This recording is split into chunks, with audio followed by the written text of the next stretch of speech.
1 Samuel chapter 1.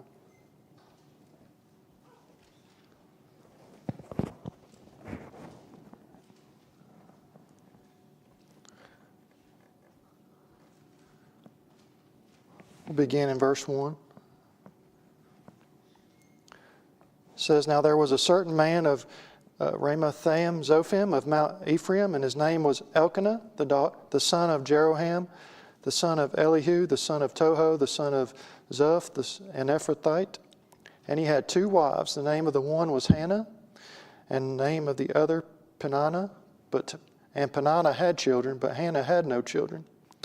And this man went up out of his city yearly to worship and to sacrifice unto the Lord of hosts in Shiloh.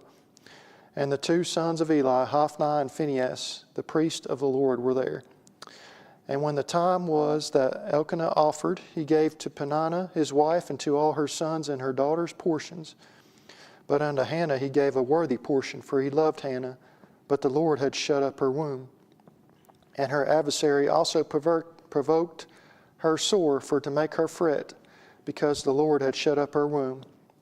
And as he did so year by year, when she went up to the house of the Lord, so she provoked her. Therefore she wept and did not eat. Then said Elkanah her husband to her, Hannah, why weepest thou? And why eatest thou not? And why is thy heart grieved? Am not I better to thee than 10 sons? So Hannah rose up after they had eaten in Shiloh, and after they had drunk.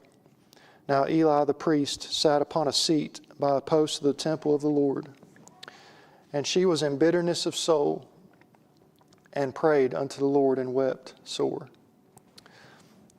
I want to talk to you about what to do when you don't know what to do.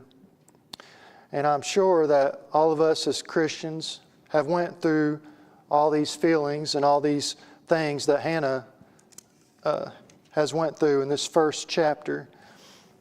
I'm sure that we've all fretted or worried about something. Your heart may be grieved tonight over some family issue or some child that's went wayward, or things aren't working out the way you thought that they would or should go.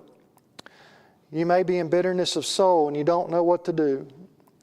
How many times have we worried about things that will never happen? I'm worried right now that something's going to happen to Jonah for some reason. I don't know why. Every time one of the kids pick him up, I'm like, be careful, watch his head, and don't hit him. Don't let anything fall on him, or don't trip and fall with him. And I know what the Bible says about worrying, but it's still hard not to worry. And in Psalm chapter 37,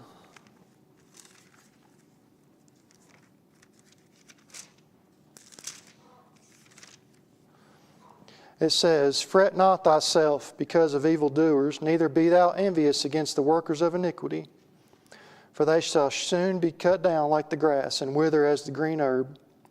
Trust in the Lord and do good, so shalt thou dwell in the land, and verily thou shalt be fed. Delight thyself also in the Lord, and he shall give thee the desires of thine heart. Commit thy way unto the Lord, trust also in him, and he shall bring it to pass. And he shall bring forth thy righteousness as the light, and thy judgment as the noonday. Rest in the Lord and wait patiently for him.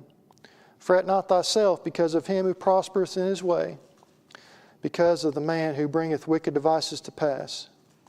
Cease from anger and forsake wrath. Fret not thyself in any wise to do evil. And 3 times it says, fret not. But we still do. You know, this week I was trying to pray one day in the morning, and out of nowhere, just thoughts kept popping in my head and got me worried. And I don't know why, it just got me so worried, and my heart was beating out of my chest, and I was ready to hurt somebody for some odd reason. I don't know what it was, but it's just worry. You know, and I had no control over it. The devil sometimes makes you fret.